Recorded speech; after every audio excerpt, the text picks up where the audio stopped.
اب اس ایمان کو بچانا یہ ہماری ذمہ داری ہے. ہمیں محنت کا ایمان کی اللہ نے مکلف کیا ہے، اور جن اعمال کی وجہ سے ایمان بچتا ہے ان اعمال کو ہمیں کرنا ہے. قرآن کے اندر اللہ تبارک و تعالیٰ نے فرمایا ہے من كان يريد العاجلة عجلنا له فيها ما نشاء لمن نريد، کہ جو دنیا کا طلبگار ہو تو ہم چاہتے ہیں تو دنیا دے دیتے ہیں. ومن اراد الآخرة وسعى لها سعيها وهو مؤمن فأولئك كان سعيهم مشكورا. جو آخرت کا طلبگار ہو، دین کا طلبگار ہو اور ایمان والا ہو، اور ساتھ ساتھ میں قید کیا لگائی وسعى لها سعيها، اور اس کے لیے خاطر خواہ کوشش بھی کر رہا ہو. دنیا کے لیے اللہ نے کوشش کی قید نہیں لگائی کہ جو آخرت دنیا چاہے گا تو ہم چاہیں گے تو دنیا دے دے، کوشش کی قید نہیں. لیکن یہاں پر آخرت کے سلسلے میں قید لگائی وسعى لها سعيها، خاطر خواہ کیا کرے، کوشش کرے آخرت کے لیے. فَأُولَئِكَ كَانَ سَعْيُهُمْ مَشْكُورًا، تو یہ وہ لوگ ہوں گے جن کی کوشش قابل قدر ہوگی. تو ایمان کو بچانے کے لیے، آخرت کو پانے کے لیے اللہ تبارک و تعالی نے محنت اور کوشش کو شرط قرار دیا ہے. ہم لوگوں کے اندر بیماری یہ پیدا ہوئی کہ ہم یہ سمجھے کہ ایمان والے گھر میں پیدا ہو گئے، ایمان والے ہمیں کچھ کرنے کی ضرورت نہیں. تو پھر ڈاکٹر گھر میں پیدا ہو کے ڈاکٹر ہو جانا چاہیے، ماسٹر کے گھر میں پیدا ہو تو ماسٹر ہو جائے، انجینئر گھر میں پیدا ہو تو انجینئر ہو جائے. وہ یہاں پر کہیں گے نہیں نہیں، ڈاکٹر بننے کے لیے محنت کرنا پڑے گی، بڑے پاپڑ بیلنا پڑے گا. ماسٹر بننے کے لیے بڑی محنت کرنا پڑے گی. انجینئر اگر کوئی آدمی بننا چاہ رہا ہے تو اس کو بہت اپنا دماغ لگانا پڑے گا، محنت کرنا پڑے گی، چند سال باہر رہنا پڑے گا، تب جا کر کے اس کو ڈگری ملے گی. تو کیا ایمان اتنا سستا ہے کہ ہم ایمان والے گھر میں پیدا ہوں گے بس چھٹی ختم کہانی؟ اس کے لیے کوئی محنت نہیں ہے، کوئی کوشش اس کے لیے نہیں ہے. اس کو بچانے کے لیے کوئی ہمیں قدم نہیں اٹھانا پڑے گا. کیسی بڑی بیوقوفی کی بات ہے، کیسی نادانی اور غفلت کی بات ہے. اس طریقے سے ان ڈگریوں کے حاصل کرنے کے لیے محنت ہے. ایمان تو سب سے بڑی ڈگری ہے، اس سے بڑی کوئی ڈگری ہو سکتی ہے؟ اس سے اونچا کوئی مقام ہو سکتا ہے؟ اس سے اونچا کوئی مرتبہ ہے؟ کہ ساری ڈگریاں اس کے سامنے تو فیل ہیں، سارے مقامات اس کے سامنے گرد ہیں. اس کے حصول کے لیے کوئی تگ و دو نہیں، کوئی کوشش نہیں، کوئی محنت نہیں. ہم ذرا خود اپنے ٹھنڈے دماغ سے سوچیں، سب چیزوں کے لیے محنت ہے اور ایمان کے بچانے کے لیے کوئی محنت نہیں کہ ہمارا ایمان بچ جائے. ایک لیبل ہوتا ہے اور ایک لیبل کے پیچھے کیا ہے؟ حقیقت ہوتی ہے. لیبل الگ ہے اور حقیقت الگ ہے. کمپنی کا لیبل لگا ہو اور مال ویسا نہ ہو تو چلے گا. لیبل ہمارے اوپر لگا ہوا ہے مسلمان کا، ایمان کا، اور اندر ایمان ہے نہیں، اندر اسلام ہے نہیں، زندگی اسلام سے خالی ہے، زندگی ایمان کے خلاف جا رہی ہے، یہ لیبل لگا ہوا ہے خالی، یہ نہیں چلے گا۔ جس طریقے سے ہم لیبل کے ساتھ اس مال کو بھی چاہتے ہیں جس کمپنی کا مال ہے، اللہ بھی چاہتا ہے کہ تمہارا نام اگر مسلمان ہے، اور ابراہیم علیہ السلام نے تمہارا نام مسلمان رکھا ہے، سماکم المسلمین من قبل وفی ھذا، ابراہیم علیہ السلام نے مسلمان نام رکھا ہے، تو اس نام کے پیچھے حقیقت ہے، اس نام کے پیچھے محنت ہے کہ ابراہیم علیہ السلام نے جو محنت کی ہے وہ محنت کرو۔ اسی لیے اللہ تعالیٰ نے اپنے نبی کو حکم دیا وَاتَّبِعْ مِلَّةَ إِبْرَاهِيمَ حَنِيفًا، نبی جی آپ ابراہیم علیہ السلام کی ملت کا اتباع کیجیے، اس لیے کہ ابراہیم کیا تھے؟ کان امۃ قانتا للہ حنیفا، ابراہیم اکیلے ایک امت تھے۔ اس لیے ہمیں جو لیبل ملا ہوا ہے ایمان کا، اسلام کا، اس لیبل کے تحت ہمیں محنت کرنا ہے اور اس کی لاج رکھنا ہے، اس کو بچانا ہے۔ اگر باپ عزت والا ہے تو بیٹا کوشش کیا کرتا ہے؟ میرے باپ کی عزت بنی رہے، میں باپ کے نام پر دھبا اور کلنک نہ بنوں۔ ہم بھی مسلمان ہیں، ہم بھی ایمان والے ہیں، کم سے کم اتنا تو ہو کہ ہم اسلام پر دھبا تو نہ بنے، ہماری ذات سے اسلام بدنام تو نہ ہو، ہماری ذات سے اسلام کو نقصان تو نہ پہنچے، لوگ انگلی اٹھا کے یہ تو نہ کہیں کہ یہ مسلمان ہے، دیکھو جا رہے، یہ مسلمان ہے جا رہے، کہ ہمارے کرتوت اور ہماری زندگی اتنی کھوٹی اور نکمی ہو جائے کہ لوگ گندے پن میں ہماری مثال دینے لگے، تو یہ تو ہم کیا کر رہے ہیں؟ اسلام کو اپنے عمل سے بدنام کر رہے ہیں۔ پھر ہم سے اچھا تو وہ بہروپیہ ہے جو اورنگزیب رحمۃ اللہ علیہ کے زمانے میں تھا۔ اورنگزیب رحمۃ اللہ علیہ کے زمانے میں ایک بہروپیہ تھا، وہ حضرت کی خدمت میں آتا، الگ الگ روپ بنا کر کے اسے حضرت پہچان لیتے، تھوڑا موڑا اسے دے دیتے۔ حضرت نے کہا بھائی دیکھو تم کوئی ایسا روپ بناؤ کہ میں تمہیں پہچان نہ سکوں تو بڑا انعام دوں گا۔ بہروپیے بڑے چالاک ہوتے ہیں، مکار قسم کے، اس نے کہا ٹھیک۔ اسے معلوم ہوا کہ حضرت کو اللہ والوں سے عقیدت اور محبت ہے، تو بہروپی نے کیا کیا؟ معلومات کی کہ 6 مہینے کے بعد اورنگزیب رحمۃ اللہ علیہ کس راستے سے گزریں گے۔ اس نے اسی راستے میں جا کے ایک کٹیا بنائی، اس میں بیٹھ گیا، اور جبہ قبہ دستار امامہ تسبیح مصلی لے کر کے، اور وہاں پہ شروع ہو گیا اللہ اکبر۔ کہتے ہیں نا لکل ساقطۃ لاقطۃ، لاقطۃ ساقطۃ لاقطۃ، ہر گری پڑی چیز کو کوئی نہ کوئی اٹھانے والا ہے۔ کچھ دنوں میں مشہور ہوں گے کہ فلاں بزرگ صاحب، آج کی زبان میں کہیں نئے بزرگ لانچ ہوئے، مارکیٹ میں نئے بزرگ آئے،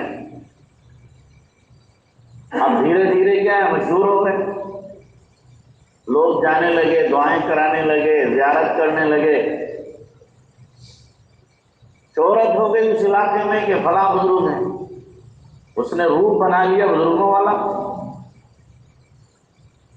اب وہ وقت آ گیا اورنگزیب رحمۃ اللہ علیہ کے ادھر سے گزرنے کا، تو حضرت کا یہ دستور تھا، مزاج تھا کہ جب کسی علاقے سے گزرتے تو پوچھتے تھے یہاں بڑا عالم کون ہے، اللہ والا کون ہے، اس سے ملتے ہوئے جاتے۔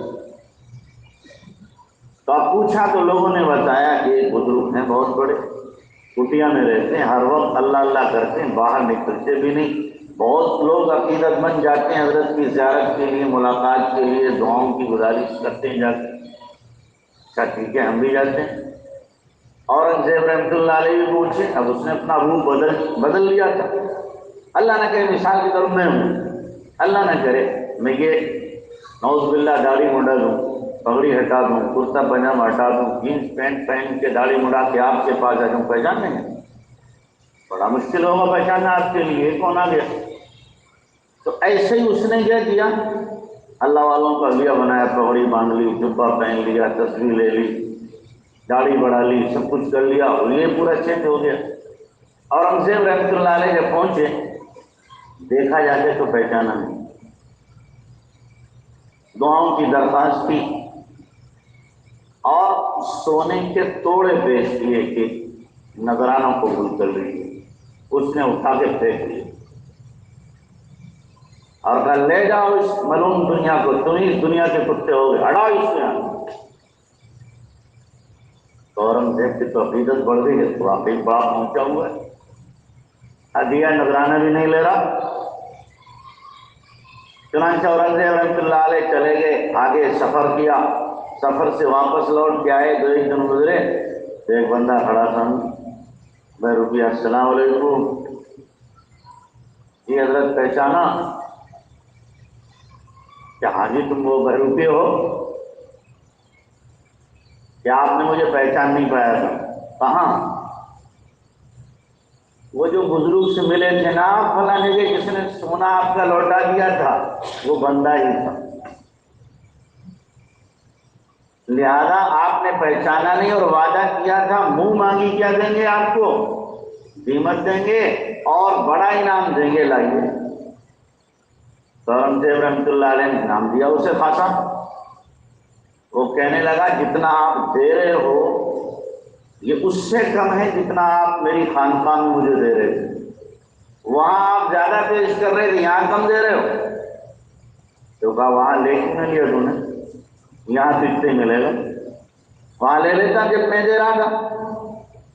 تو اس نے جو بات، پورا واقعہ جو مجھے سنانا مقصد ہے، وہ یہ جو بات اس نے کہی وہ آپ کو بتانا۔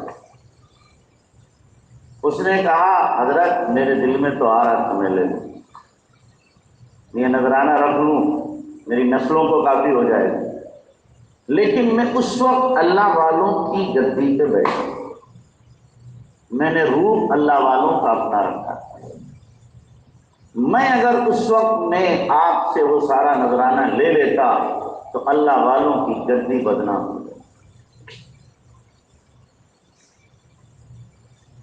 اللہ والوں کا نام کیا ہے؟ نام پہ دھبا لگ جاتا، میں نے اس لیے نذرانہ قبول نہیں کیا۔ آپ سوچو ذرا، ایک بہروپیہ اتنا لحاظ کر رہا ہے کہ اللہ والوں کی گدی اور اللہ والوں کا نام بدنام نہ ہو، کیا ہم اس بہروپیے سے بھی زیادہ دے گزرے ہو جائیں گے؟ کیا ہماری وجہ سے اسلام بدنام ہو، ہماری وجہ سے دین بدنام ہو، ہماری وجہ سے اللہ کے نبی صلی اللہ علیہ وسلم پر کیچڑ اچھالا جائے، ہماری وجہ سے دین کی بے احترامی ہو رہی ہو، قرآن کی بے احترامی ہو رہی ہو، اور ہم اس کو گوارا کر لیں، تو ہم تو اس بہروپیے سے بھی زیادہ دے گزرے ہو۔ اس لیے میرے بھائیوں، اپنا مقام سوچو، اپنا مرتبہ سوچو، ہمارا مقام و مرتبہ کیا ہے، ہمیں کیا نسبت ملی ہوئی ہے جناب رسول اللہ صلی اللہ علیہ وسلم کی، ہمیں نسبت حاصل ہے۔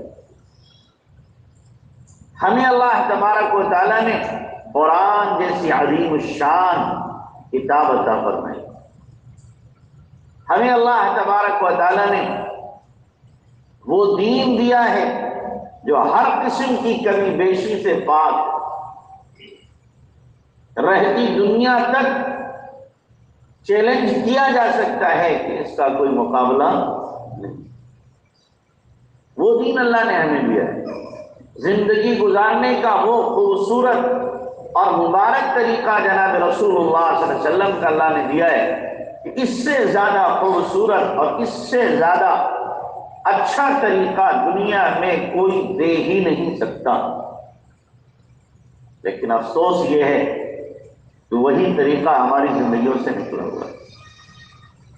ہمیں یہود و نصارہ کا طریقہ اچھا لگ جاتا ہے، برادران وطن کا طریقہ اچھا لگ جاتا ہے، غیروں کا طریقہ ہمیں اچھا لگتا ہے، جو ہمارے پیارے نبی نے ہمیں طریقہ دیا ہے وہ ہمیں بھاتا ہی نہیں، وہ ہمیں اچھا ہی نہیں لگتا، جبکہ اسی میں عزت ہے، اسی میں سرخروئی ہے، اسی میں کامیابی ہے، اسی میں اللہ کی رضا ہے۔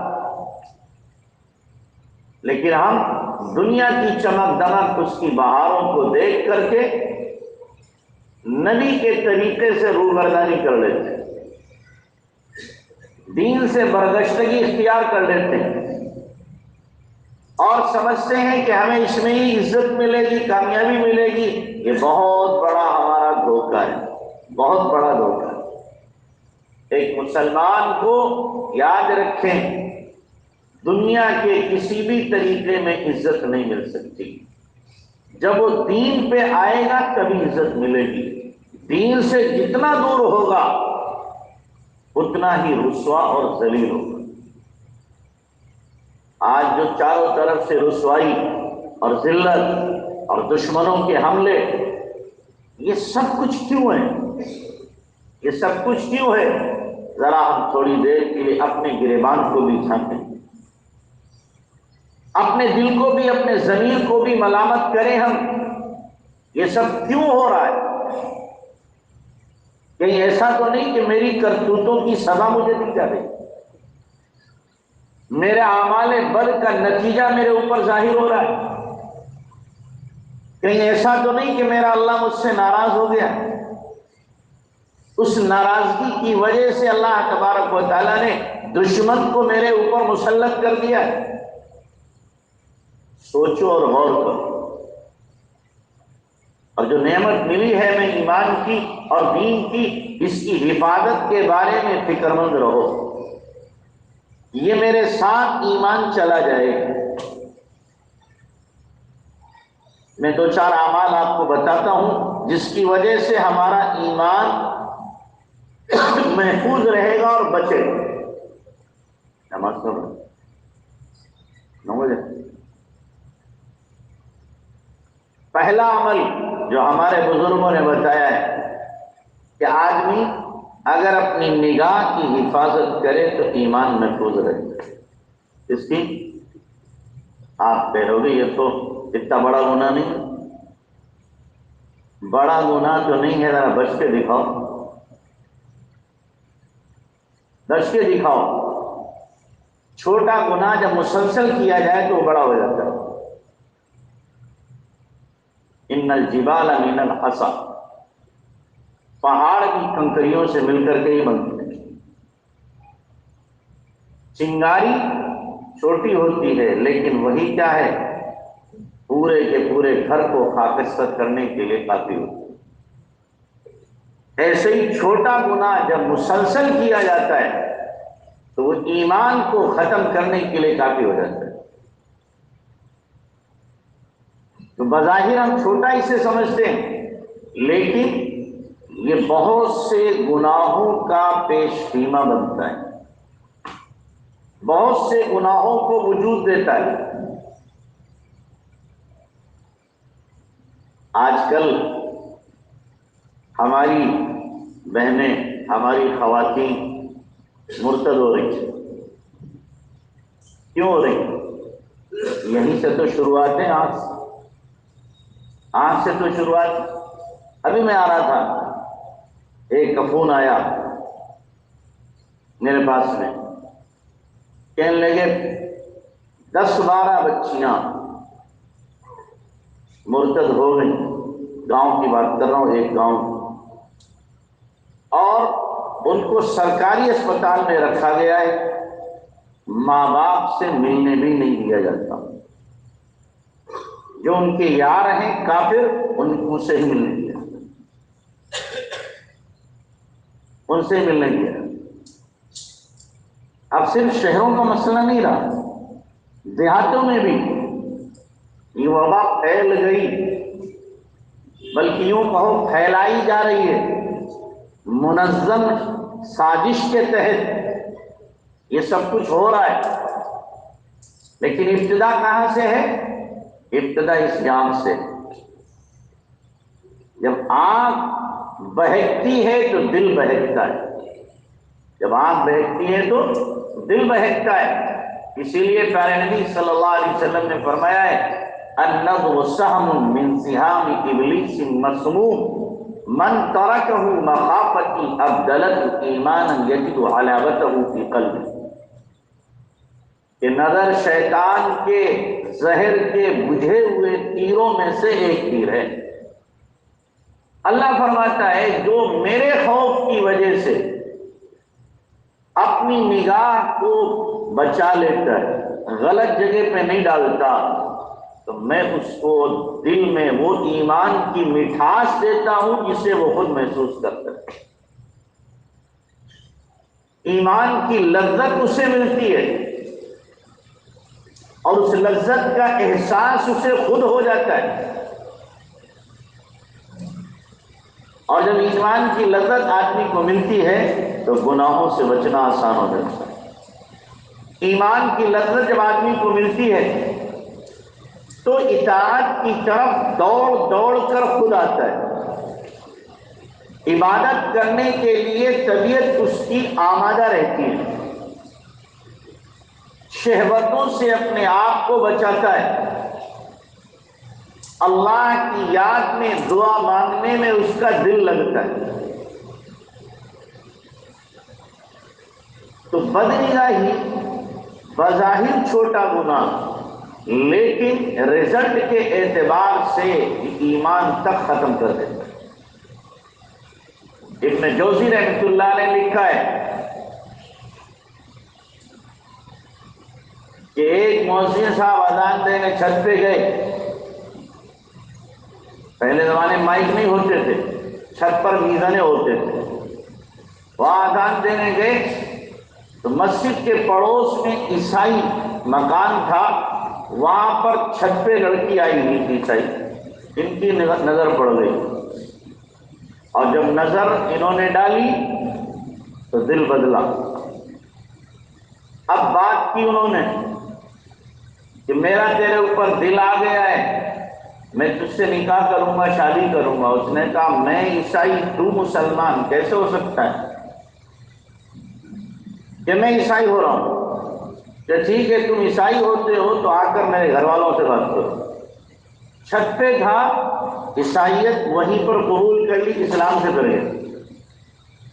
نیچے اتر رہا ہے، بیچ سینے پہ تھا، پیر پھسلا، نیچے گرا، گردن ٹوٹی اور مر گیا۔ جب چڑھا تھا مسجد کی چھت پہ تو ایمان والا، جب نیچے آیا ہے تو کفر والا۔ صرف کس وجہ سے؟ اس نگاہ کی خطا کی وجہ سے۔ ہم اس کو معمولی چیز سمجھ رہے ہیں، اگر یہ اتنی معمولی ہے تو اللہ تبارک و تعالی مرد و عورت دونوں کو الگ الگ حکم نہ دیتا۔ نماز میں عورتوں کو الگ سے حکم نہیں، زکوٰۃ میں عورتوں کو الگ سے حکم نہیں، حج میں عورتوں کو الگ سے حکم نہیں، روزے میں عورتوں کو الگ سے حکم نہیں۔ یہ بڑے بڑے ارکان ہیں، ان میں الگ سے حکم نہیں۔ مردوں کے ساتھ ہی عورتیں ہیں، مردوں کو خطاب کیا گیا، مردوں میں عورتیں شامل کر لی گئی، لیکن اس نگاہ کی خطرناکی اور اس کی ہولناکی اور اس کا جرم اتنا خطرناک تھا کہ اللہ نے مرد و عورت دونوں کو الگ الگ ذکر۔ فرمایا قل للمؤمنین یغضوا من ابصارهم وَيَحْفَظُوا فُرُوجَهُمْ ذَلِكَ أَزْكَىٰ لَهُمْ إِنَّ اللَّهَ خَبِيرٌ بِمَا يَصْنَعُونَ۔ ایمان والے مردوں سے کہہ لو اپنی نگاہوں کو نیچے رکھیں اور اپنی شرمگاہوں کی حفاظت کریں، یہ ان کے دل کی پاکیزگی کے لیے بہتر ہے، اور جو وہ کر رہے ہیں اللہ کو پتہ ہے۔ اب اس میں مرد عورتیں آ گئی تھیں، لیکن نہیں اسی پہ اکتفا نہیں کیا، بلکہ آگے ذکر کیا اللہ نے قل للمؤمنات، ایمان والی عورتوں سے کہو یغضضن من ابصارہن کہ وہ بھی اپنی نگاہوں کو نیچا رکھیں، وَيَحْفَظْنَ فُرُوجَهُنَّ اور وہ بھی اپنی عزت کی حفاظت کریں۔ یہ ان کے لیے بہتر ہے، کیونکہ عام طور سے عورتوں کے ذہن میں یہ ہوتا ہے کہ مرد بچائیں اپنی نگاہ، ہم نہ بچائیں۔ یہ عورتوں کی سوچ ہوتی ہے کہ ہم کسی کو بھی دیکھ لیں کوئی مسئلہ نہیں، ہمیں کوئی نہ دیکھے۔ تو اللہ تعالیٰ نے اس لیے مستقلاً ذکر کیا کہ نہیں، جیسے مرد عورت سے نگاہ بچائیں گے، عورت بھی مرد سے اپنی نگاہ بچائیں گے۔ تو اتنا اہم مسئلہ ہے، اور ہم اس کو کیا سمجھ رہے ہیں؟ معمولی کہ گاؤں میں نکلے، بازار میں گئے، کہیں گئے تو ہماری نگاہ قابو میں نہیں رہتی، کوئی کالی پیلی نیلی سفید ہری چھوٹتی نہیں، بے باک نگاہ ہوتی ہے ہماری، جہاں چاہے وہاں پڑ جاتی ہے۔ جب نگاہ بے باک ہے تو یاد رکھنا دل بھی بے باک ہو جاتا ہے۔ اب نماز میں نیت باندھے گا، اللہ کا دھیان اسے نصیب نہیں ہو سکتا۔ بد نگاہی کرنے والے کو عبادت کی لذت ملے محال ہے۔ میں لکھ کے دے سکتا ہوں جو بد نگاہی کرنے والا ہے عبادت میں مزہ آ ہی نہیں سکتا، سوال ہی نہیں پیدا ہوتا۔ پھر کہتے ہیں کہ جی نماز میں دل نہیں لگتا، نماز میں وسوسے بہت آتے ہیں، فلاں بہت ہوتا ہے۔ ارے پہلے ان نگاہوں کو تو قابو میں کیا ہوتا۔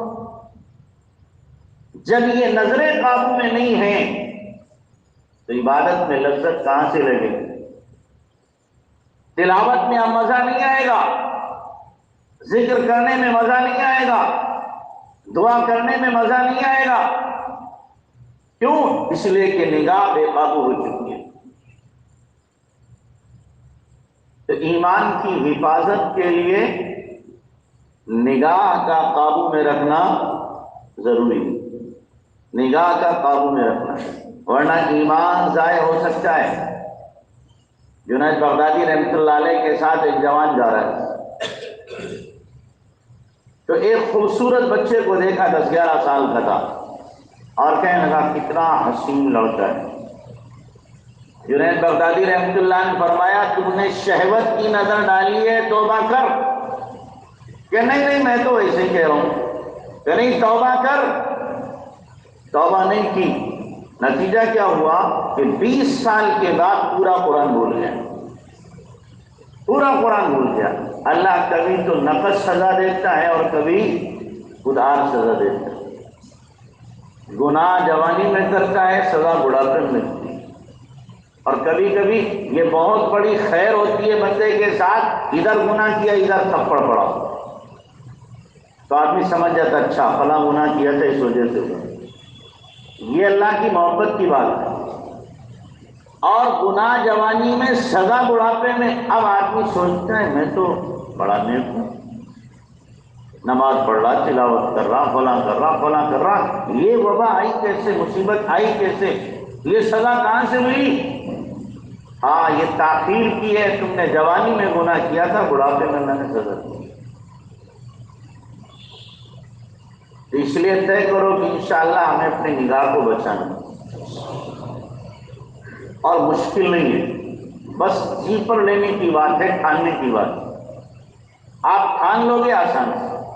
اور اس کے لیے میں ایک نسخہ بتاؤں، آپ بازار میں جائیں تو چوتھا کلمہ پڑھتے رہیں، لا الہ الا اللہ وحدہ لا شریک لہ لہ الملک ولہ الحمد یحیی ویمیت وہو علی کل شیء قدیر۔ یہ آپ اگر برابر پڑھتے رہیں گے، آپ کی نگاہ اٹھ نہیں سکتی، اٹھ نہیں سکتی، اور ایک مرتبہ پڑھنے پر 10 لاکھ نیکیاں ملیں گی۔ کتنی؟ 10 لاکھ۔ مسجد میں پوری تسبیح پڑھو گے نا، 10 لاکھ نہ ملیں گے۔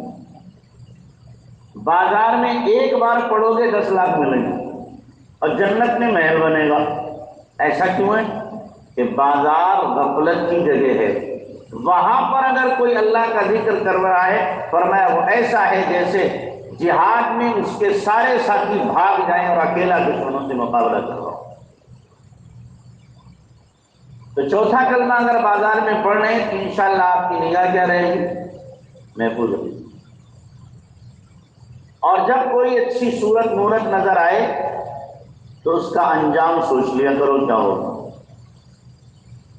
انجام سوچو کہ یہ ایک دن مرے، اس کے چہرے پر بھی کیڑے چلیں گے، آنکھیں بھی اس کی باہر کو آئیں گی، پیٹ بھی پھٹے گا، اس کا حلیہ بھی بگڑے گا۔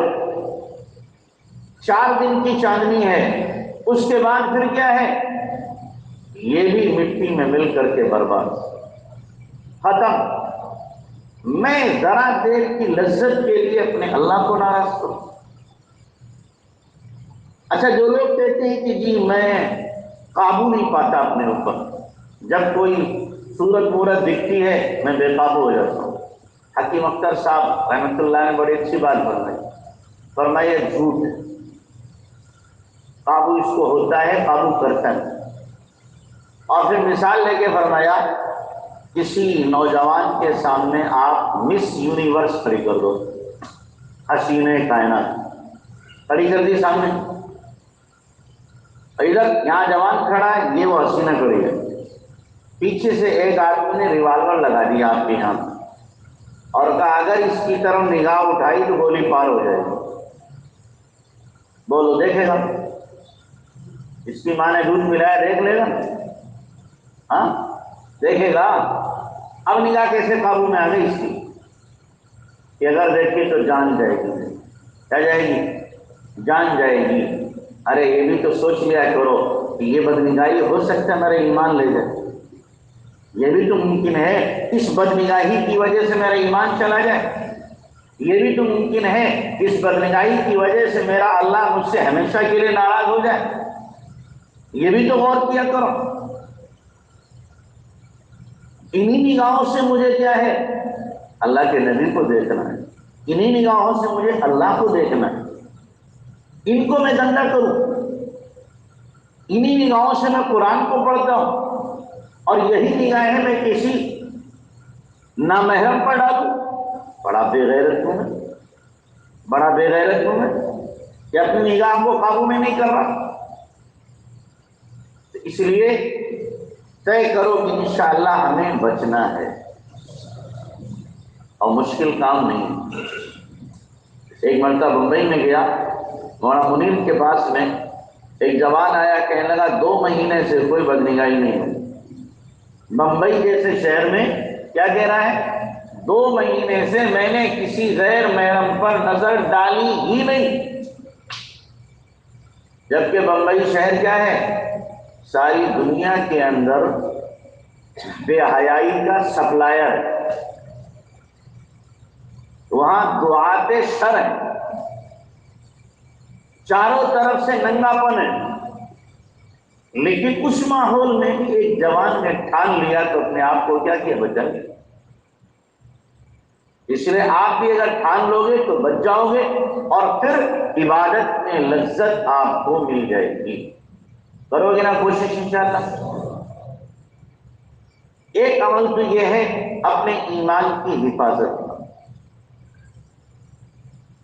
بار بار یہ گھڑی دیکھ رہے ہیں، مول صاحب کھینچے جا رہے ہیں،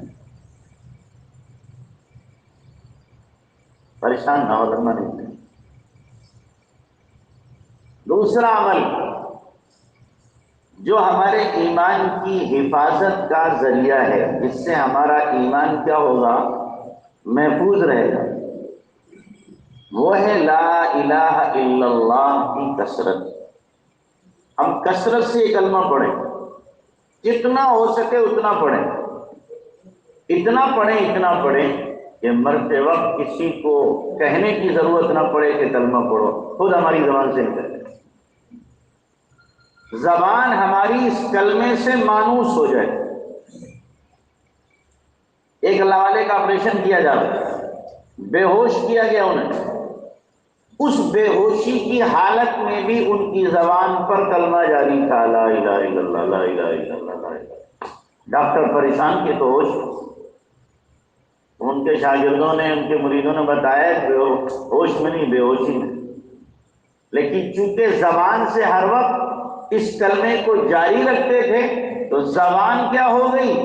عادی ہو گئی اس کلمے کی، تو اسی لیے بے ہوشی کی حالت میں بھی کلمہ ہی نکل رہا ہے۔ جیسے بعض لوگوں کی زبان گالی کی عادی ہو جاتی ہے، نہ چاہے تو بھی کیا نکلتی ہے؟ گالی نکلتی ہے۔ مجھے یاد ہے ہمارے والد صاحب نے مرتبہ جلسہ کرائے گاؤں میں، تو ہمارے دادا لگتے تھے دور کے، تو وہ ذرا دھاپا قسم کے آدمی تھے، تو ہمارے ابا نے کہا کہ جی بچے شور نہ کریں گے، آپ کی ذمہ داری ہے۔ اور ان کا ٹھیک ہے۔ جلسہ ہو رہا تھا، بچے تو بچے، با سے بکری، با سے بندر، با سے بچہ، ان تین کو چین نہیں ہوتا، اگر یہ چین سے بیٹھے تو بیمار ہیں۔ اب ہنگامہ شروع کر دیا، وہ روک رہے، رک نہیں رہے، تو وہ آئے ہمارے ابا کے پاس اور پھر عامر صاحب سنو، پھر میری زبان سے وہی نکل جائے گا، پھر میری زبان سے وہی نکل جائے گا، گالی دینے کی عادت ہے، وہی نکل جائے گا، میں جا رہا ہوں۔ تو زبان پر کیا ہے؟ جو چیز چڑھی ہوتی ہے وہی نکلتی ہے۔ اگر ہم اپنی زبان پر کیا جاری کر لیں؟ کلمہ جاری کر لیں، اٹھتے بیٹھتے چلتے پھرتے سوتے جاگتے کام کاج کرتے ہوئے لا الہ الا اللہ، لا الہ الا اللہ، لا الہ الا اللہ، لا الہ الا اللہ، تو انشاءاللہ یہ کلمہ ہمارے دل کی کیفیت کو بھی بدلے گا، اللہ کی محبت بھی پیدا ہوگی، اور مرتے وقت انشاءاللہ یہ ہماری زبان پر خود ہی جاری ہو جائے گا۔ ایک خاتون کا ہمارے مراد آباد میں انتقال ہو رہا، ابھی 2 سال پہلے ان کا انتقال ہوا کرونا میں۔ جب انتقال ہوا تو لوگ یاسین شریف جو خواتین بھی پڑھنے لگی، نہیں مت پڑھو، میں سناتی ہوں۔ مرتے وقت انہوں نے خود پوری سورہ یاسین سنی، مرنے سے پہلے خود سنائی، اور اس کے بعد کلمہ پڑھا اور کہا مجھے لے مت، کہیں مت جاؤ، مجھے دوا مت کراؤ، مجھے میرے اللہ سے ملنے دو، مجھے میرے اللہ سے ملنے دو، میں اپنے اللہ سے ملنا چاہتی ہوں۔ کلمہ پڑھا اور گزر گئی۔ جب زندگی میں کلمہ ہماری زبان پر جاری ہوگا تو انشاءاللہ مرتے وقت بھی جاری ہوگا۔ اس لیے اپنی زبان کو اس کلمے سے کیا کرو بھائی؟ مانوس کرو، کہ ہماری زبان اس کلمے سے اس قدر مانوس ہو، اس قدر مانوس ہو کہ ہر وقت نہ چاہتے ہوئے بھی ہماری زبان پر کیا ہے؟ کلمہ جاری ہو جائے۔ جیسے جنتیوں کے بارے میں کہا گیا ہے یلہمون التکبیر والتہلیل والتسبیح، کہ ان کی زبانوں پر خود بخود لا الہ الا اللہ، اللہ اکبر، سبحان اللہ نکلتا رہے۔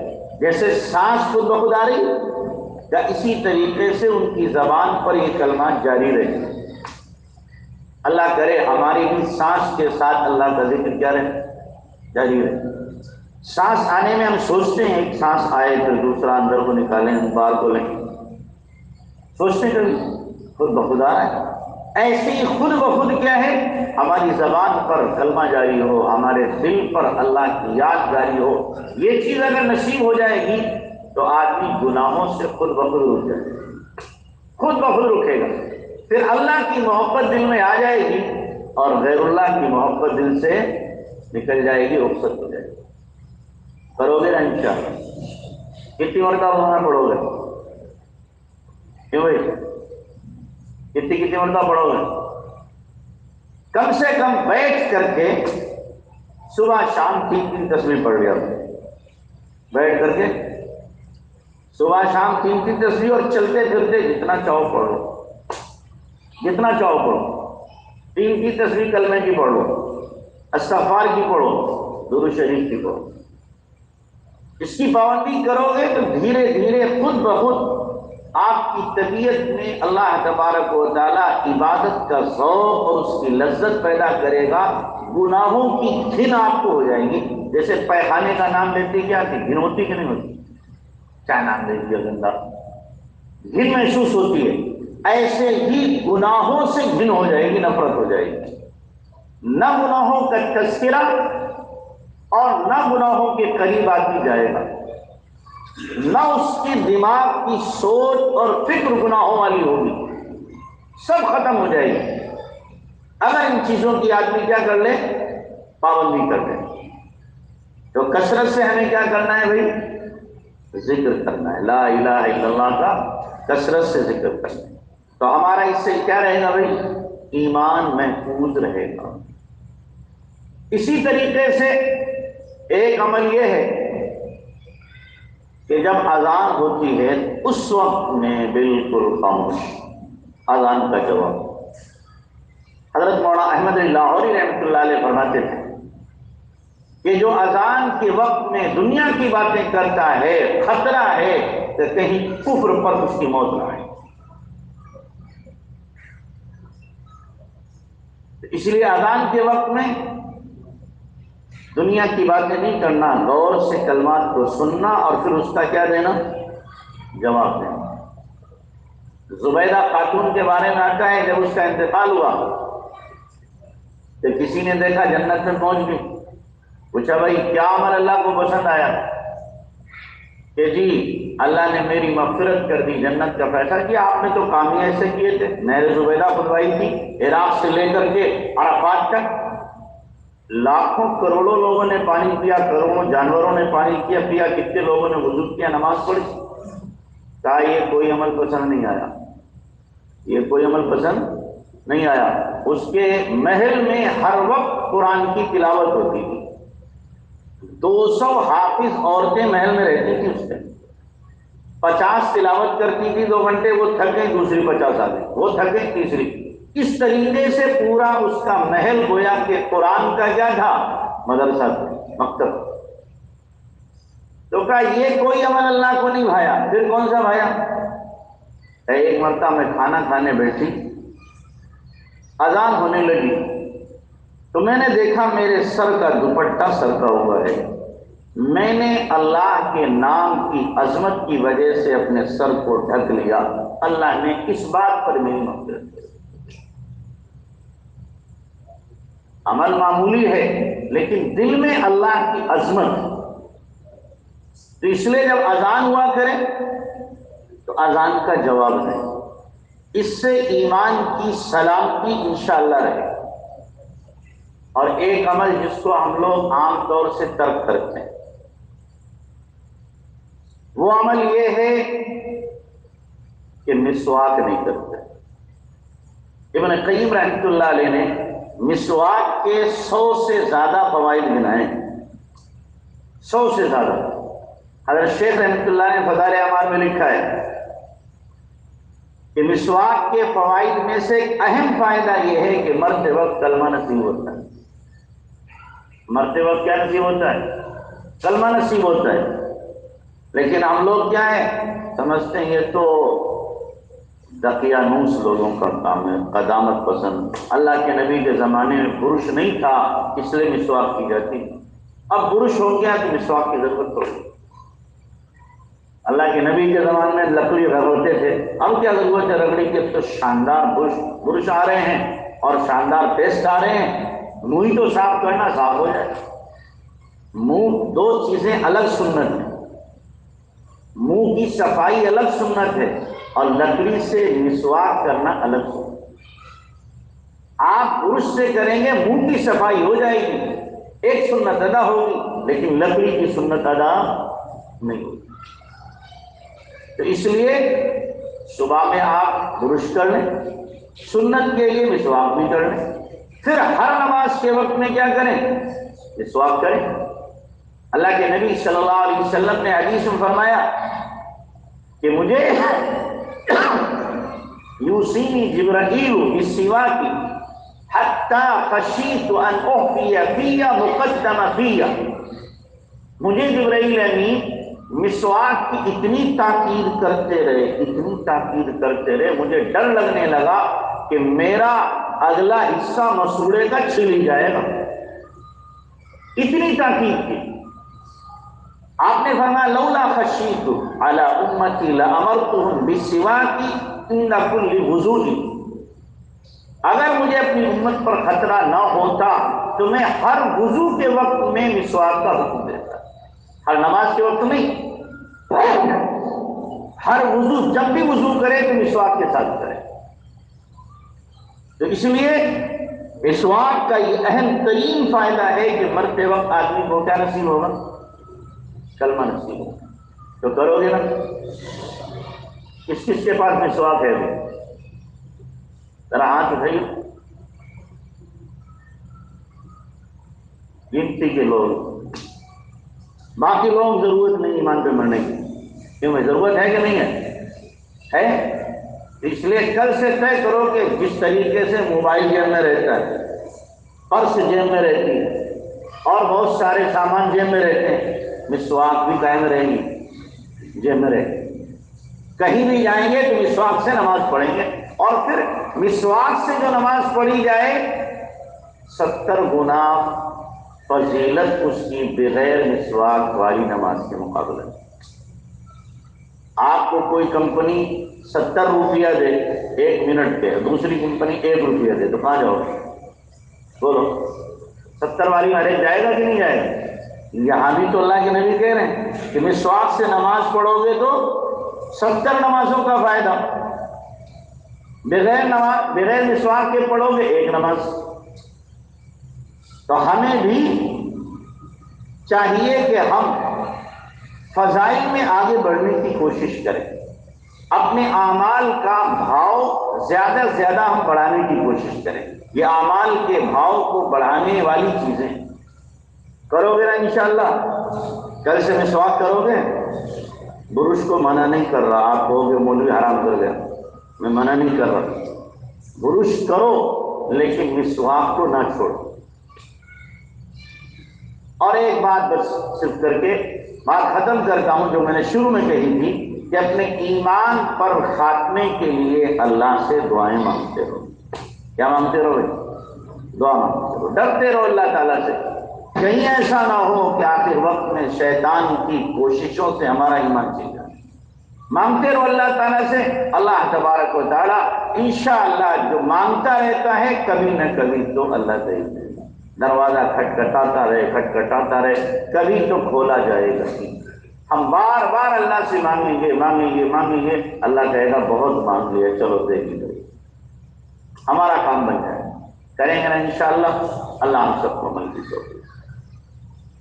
مراقبہ بھائی، تھوڑا مراقبہ کر رہے ہیں. مراقبہ جانتے ہیں؟ مراقبہ کہتے ہیں اللہ کی یاد میں گردن جھکا کے بیٹھنا. اللہ کی یاد میں گردن جھکا کے بیٹھنا. ایک ہے زبان سے اللہ کو یاد کرنا، اور ایک ہے دل سے اللہ کو یاد کرنا. تو تھوڑی دیر کے لیے ہم سب گردن جھکا لیں، آنکھوں کو بند کر لیں. دنیا اور دنیا میں جو کچھ ہے ان سب سے ہٹ کٹ کر اللہ کی یاد میں ڈوب جائیں. تصور کریں اللہ کی رحمت آ رہی ہے، میرے دل میں سما رہی ہے، میرے دل سے گناہوں کی تاریکی دور ہو رہی ہے، اور میرا دل کہہ رہا ہے اللہ اللہ اللہ.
بدل دے،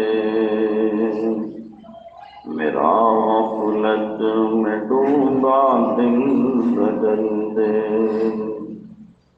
بدل دے دل کی دنیا دل بدل دے، خدایا فضل فرما دل بدل دے، گنہگاری میں کب تک عمر کاٹوں، بدل دے میرا رستہ دل بدل دے، کروں قربان اپنی ساری خوشیاں، تو اپنا غم عطا کر دل بدل دے، سہل فرما مسلسل یاد اپنی، بس اتنی ہے تمنا دل بدل دے، ہٹا لوں آنکھ اپنی ماں سوا سے، جیوں میں تیری خاطر دل بدل دے، یہ کیسا دل ہے سینے میں الہی، جو زندہ بھی ہے مردہ دل بدل دے، رہوں بیٹھا میں اپنا سر جھکا کر، سرور ایسا عطا کر دل بدل دے، جو ہو دیدار تیرا روز محشر، تو دیکھے مسکرا کر دل بدل دے، پڑے ہیں تیرے در پر دل شکستہ، رہیں کیوں دل شکستہ دل بدل دے، سنوں میں نام تیرا دھڑکنوں میں، سنوں میں نام تیرا دھڑکنوں میں، مزہ آ جائے مولا دل بدل دے، تیرا ہو جاؤں اتنی آرزو ہے،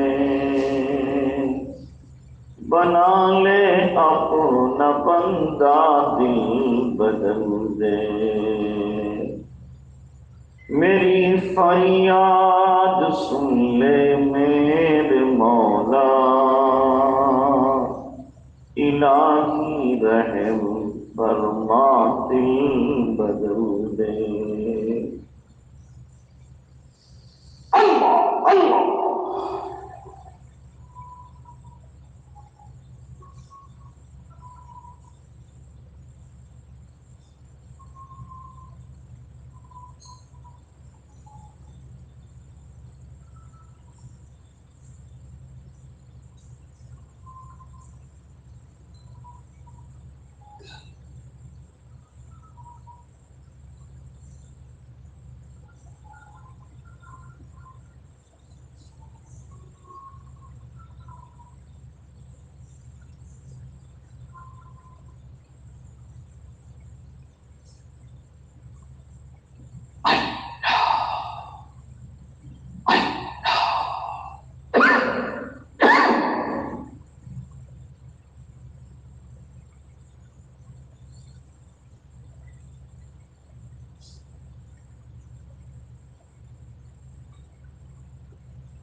بسا لو،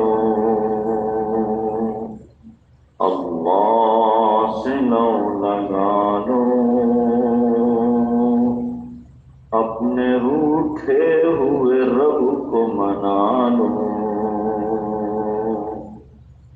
اب سب رشتوں کو چھوڑو، اللہ سے رشتہ جوڑو، ہر ایک سے ہٹ کٹ کر اللہ سے لو لگا لو، اللہ کو دل میں بسا لو، اللہ کو اب منا لو، اللہ سے غفلت کیسی، اللہ سے دوری کیسی، اللہ سے غفلت کیسی، اللہ سے دوری کیسی، اب سب وردوں کو چھوڑو، اللہ کو ورد بنا لو، اللہ سے لو لگا لو، اللہ کو دل میں بسا لو، اللہ کو اب منا لو، اللہ کو دل میں سجا لو، اللہ اللہ۔